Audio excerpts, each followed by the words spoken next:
저는 이성길 목사입니다. 오늘 이 시간 함께 참여하는 여러분에게 하나님의 크신 은총이 함께 있기를 원합니다. 이 시간 우리들은 왜 우리에게 구원이 필요한가에 대해서 함께 생각해 보려고 합니다. 그리고 삼위일체 하나님께서 그 구원을 위해서 어떻게 하셨는지, 또한 이 구원의 핵심 내용과 구원의 목적에 관해서 우리가 함께 이야기해 보려고 합니다. 구약 성경은 하나님의 진노하심에 대하여 기록된 부분들이 상당히 많이 있습니다.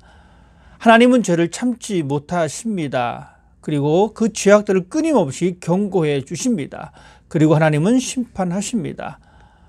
그러한 사실을 우리가 볼 때에 우리들도 분명하게 기억해야 할 것은 그런 하나님의 공의로우심과 하나님의 심판이 있음을 우리는 기억해야 합니다. 성경은 타락한 인간이 이미 하나님의 생명에서 떠나 있다라고 이렇게 말씀해 주고 있습니다. 이것은 회개하지 않고 용서받지 못한 죄인의 상태입니다. 하나님과의 분리는 영적인 사망을 의미합니다. 물론 우리가 바로 지옥으로 떨어지진 않지만 이미 지옥으로 떨어질 자로 판정받았다라는 이야기입니다. 하나님의 생명에서 분리되어져 있는 상태입니다. 이미 육체적인 죽음은 선고받았습니다. 그 죽음의 집행인 심판을 기다리고 있는 상황입니다. 우리가 기억해야 할 것은 인간은 하나님과 완전하게 분리되었다는 사실입니다. 그러한 인간은 이제 하나님의 진노의 대상이 되었습니다. 타락한 인간은 죄의 지배를 받고 통제를 받는 죄의 노래가 되었습니다. 성경은 타락한 인간을 죄의 종이다라고 우리들에게 설명해 주고 있습니다. 종은 주인의 통제를 받으면서 스스로 풀려날 수가 없습니다. 따라서 복음을 통해서 우리들은 하나님과의 그 진노와 은혜를 깨달아 회개하고 거듭나야지만이 우리의 삶은 죄로부터 자유로울 수가 있다는 사실입니다. 자, 이러한 인간의 모습이, 인간의 본질의 모습이 이렇습니다. 모든 인간은 하나님을 대적하고 하나님께로 가까이 나아갈 수가 없습니다. 타락한 인간은 때로는 하나님을 이용하기도 하고 때로는 하나님을 대적하기도 합니다. 복을 받기 위해서 하나님을 이용하기도 합니다. 때로는 인생이 주인이 하나님이심을 거부함으로 인하여 하나님을 대적하기도 합니다. 거듭나지 않은 상태의 모든 생각은 하나님으로부터 대적하는 것으로 결론 줄 수밖에 없습니다. 거듭나지 않았기 때문에 하나님의 법에 굴복하지도 않습니다. 이것이 이 세상을 살아가고 있는 사람들의 모든 모습입니다. 하나님께서는 거룩하시고 공의로우셔서 죄를 미워하시고 진노하시고 반드시 심판하신다는 사실은 무서운 이야기이지만 우리가 그러한 비참한 상태에 있다는 사실을 우리는 먼저 기억해야 합니다. 아무리 우리가 종교적인 열심을 가지고 종교적인 행위를 감당한다 할지라도 이런 하나님의 심판은 피할 수가 없습니다. 우리 앞에 있는 이 죽음의 관문을 통하여 우리는 하나님의 심판을 받을 수밖에 없다는 사실입니다. 자, 이렇듯 인간의 상태가 그렇습니다. 인간은 구원이 절대적으로 필요한 존재이지만 자기 스스로 자신을 구원할 수 없는 그러한 비참한 상태에 있습니다. 자, 그러면 하나님께서 주신 이 구원을 위해서 삼위 하나님께서는 어떠한 일을 하셨는가? 성부 하나님이 계십니다. 구원은 성부 하나님으로부터 출발합니다. 성부 하나님께서는 창세전에 구원을 계획하셨습니다. 그리고 그 구원을 이루기 위해서 예수 그리스도와 성령 하나님을 이 땅에 보내주셨습니다. 자, 그러면 성자 예수님이십니다. 성자 예수님은 성부 하나님께서 세우신 그 구원의 계획을 십자가의 죽으심으로 또한 그 부활을 통하여 그것을 성취해 주셨습니다. 또한 성령 하나님의 역할 또한 있습니다. 성령 하나님은 성부 하나님의 구원 계획과 성자 예수님의 구원 성취를 각 개인들에게 역사하셔서 구원을 적응해 가십니다. 그리고 각 사람이 구원을 받기 위해서 성령 하나님의 역사가 필수적이다라는 사실을 우리는 기억해야 합니다. 여러분, 이 구원을 우리가 이야기할 때에 세 가지 시제를 우리가 함께 이야기합니다. 즉, 구원은 과거적인 사건과 현재적인 사건과 미래적인 사건입니다. 이 모든 과정들이 있습니다. 이 과정 속에 우리가 흔히 듣는 그런 용어들을 우리가 발견해 볼 수가 있습니다. 과거의 사건입니다. 이 과거의 사건은 먼저 구원받았다라고 하는 사실입니다. 복음을 듣고 그 복음을 내 마음속에 받아들임으로 인하여 얻게 되는 결과입니다. 그래서 우리는 구원받았다라고 이야기합니다. 또한 현재의 모습은 이렇습니다. 내가 지금 이 받은 구원을 이루고 있다라는 이야기입니다. 즉, 거듭난 이후에 계속해서 내 삶 가운데에 하나님의 구원을 이루어 나가는 이 행위들, 이것이 바로 현재의 구원의 모습입니다. 그리고 또한 앞으로 다가올 구원의 모습은 구원을 받을 것이다라는 이야기입니다. 즉, 하나님의 마지막 심판날, 그때에 우리는 구원을 받을 것이다라는 이야기입니다. 그렇기 때문에 우리가 구원을 이야기할 때에 이 세 가지 시간이 동시에 존재하고 있습니다. 과거에 구원받은 것과 현재의 구원을 이루고 있는 것과 미래의 구원을 받을 것, 이것이 우리의 삶 가운데에 동일하게 작용하고 있다는 이야기입니다. 자, 이제 과거의 구원의 일들 가운데에 소명입니다. 소명은 성령이 구원을 적용할 때에 제일 먼저 하시는 일은 죄인을 불러주시는 일입니다. 이것은 하나님께서 우리를 초청하시는 것입니다.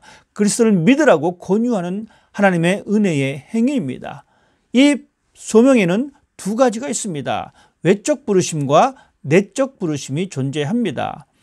이 외적 부르심은 우리가 흔히 알고 있는 이 전도 행위를 통하여 우리는 경험해 볼 수가 있습니다. 즉, 타인을 통하여 하나님께서는 우리를 부르신다는 이야기입니다. 하지만 이 부르심이 전부가 아닙니다. 내적 부르심이 있습니다. 하나님의 부르심, 하나님의 효과적인 부르심입니다. 내 속에서 성령의 역사하심으로 인하여 내가 결단하고 하나님의 은혜가 필요한 죄인임을 고백하는 그 모습이 우리 가운데 필요하다는 것입니다.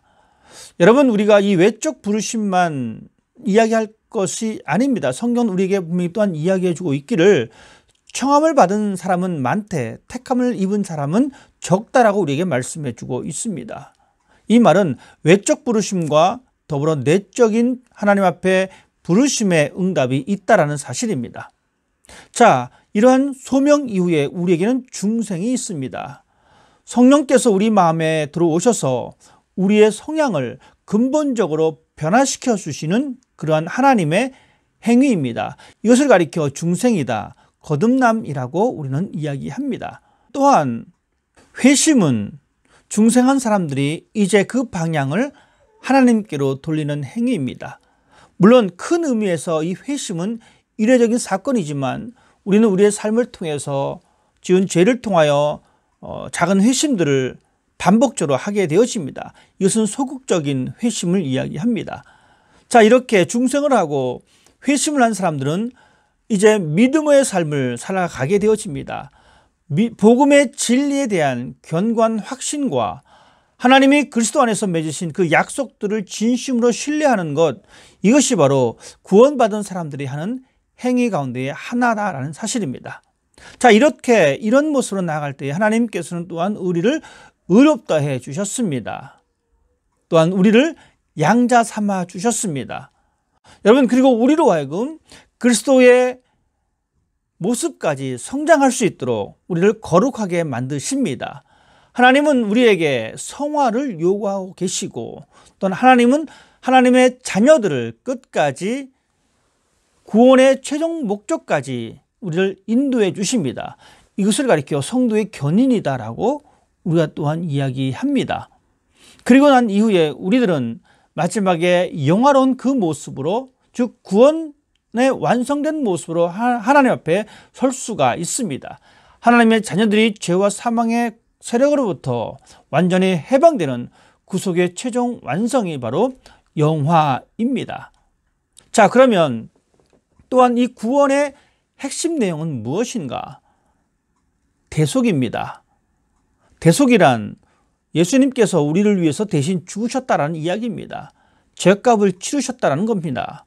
항상 십자가를 이야기할 때에 구속의 의미를 강조합니다. 십자가는 예수 그리스도의 죄값으로 표현되어지는 실체입니다. 자, 또한 화목제물입니다. 예수님께서 하나님의 공의를 완전하게 이루셨다라는 이야기입니다. 하나님의 공의를 만족시키기 위해서 화목제물이 필요한데 우리를 대신해서 죽으셨다라는 이야기입니다. 하나님께서는 예수님을 보내주셨고 그 예수님께서 십자가상에서 다 이루었다라고 고백해 주고 있습니다. 이 말씀은 예수님께서 하나님의 공의를 만족시키심과 동시에 인간이 받을 그 형벌들을 다 용서해 주셨다. 즉 인간이 받을 형벌이 없다라고 선언해 주신 이 선포인 것입니다. 자, 그래서 우리는 하나님 앞에서 용서함 받게 되었습니다. 용서란 예수님께서 나의 죄를 완전히 씻어주시고 없애주셨다는 이야기입니다. 에베소서 말씀은 우리들에게 이렇게 말씀해 주고 있습니다. 우리는 그리스도 안에서 그의 은혜의 풍성함을 따라 그의 피로 말미암아 속량 곧 죄사함을 받았느니라. 하나님은 화목제물로 우리 죄를 대속하게 하셨고 그 결과 우리 죄를 용서해 주셨습니다. 여러분, 하나님의 용서는 우리가 어떻게 할 수 있냐면 광범위한 완전한 용서입니다. 탕자의 비유에서 나오는 이 아버지의 용서, 이 무조건적이고 아무 값없는 용서, 즉각적인 용서입니다. 이 용서는 철회되지 않습니다. 또한 이 용서는 공로를 요구하지 않는 용서입니다. 우리의 신앙생활 수준에 관계없이 우리가 회개에 대한 준비 유무에 관계없이 하나님께서는 우리가 하나님 앞에서 구원받은 사람으로 살아갈 수 있도록 우리를 용서해 주셨습니다. 그 다음이 칭의입니다. 예수님을 통하여 하나님 앞에서 완전한 의인이라고 칭함을 받는다라는 것입니다. 우리는 예수 그리스도의 대속의 죽음을 통하여 그의 희생 제물을 통하여 하나님 앞에서 의롭다 하심을 얻은 사람이 되었습니다.